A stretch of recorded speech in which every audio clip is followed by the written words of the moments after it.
I tried to do a turkey broth, guys, canning, and then but they told me my pot is too small. When I boil it, it should be submerged, right? The water should 2 inches above, like that. But since I only have a small pot, what I'm gonna do is we have to cool it down, and then ilagay na lang daw natin siya sa freezer gamit yung ating ziplock. Yan, nakaready na yung ziplock ko.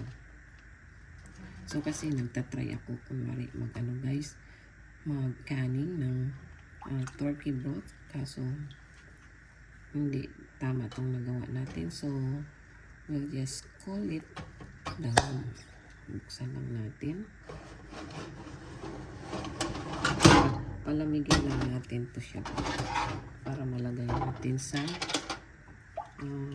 ziplock.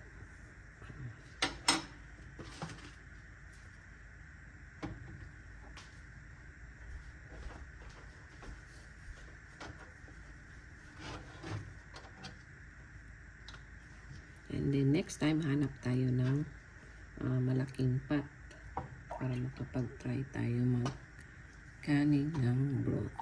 Medyo hindi pala basta-basta mag-canning, guys. Kailangan meron ka talagang proper na pot to submerge the jar.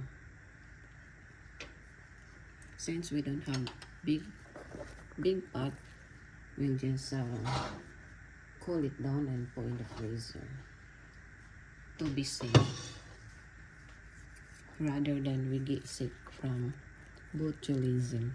They said botulism is a kind of bacteria that can be fatal pag hindi kayo nagamot agad.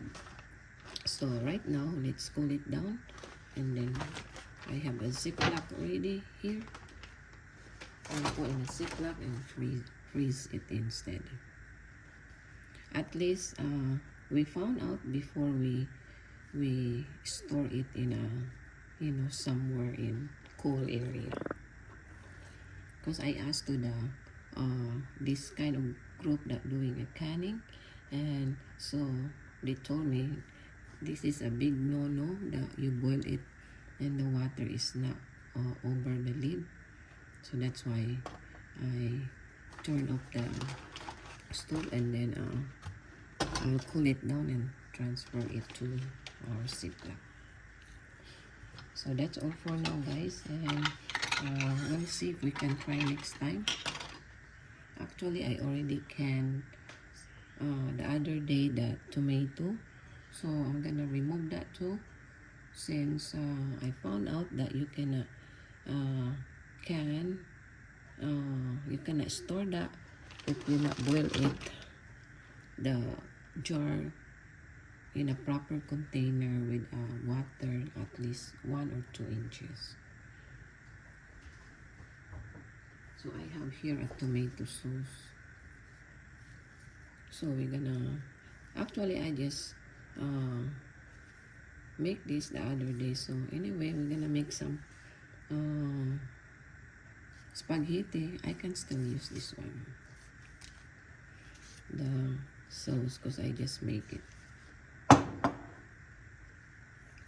So at least we found out now, guys, that not proper canning can cause you botulism. Thank you guys for watching.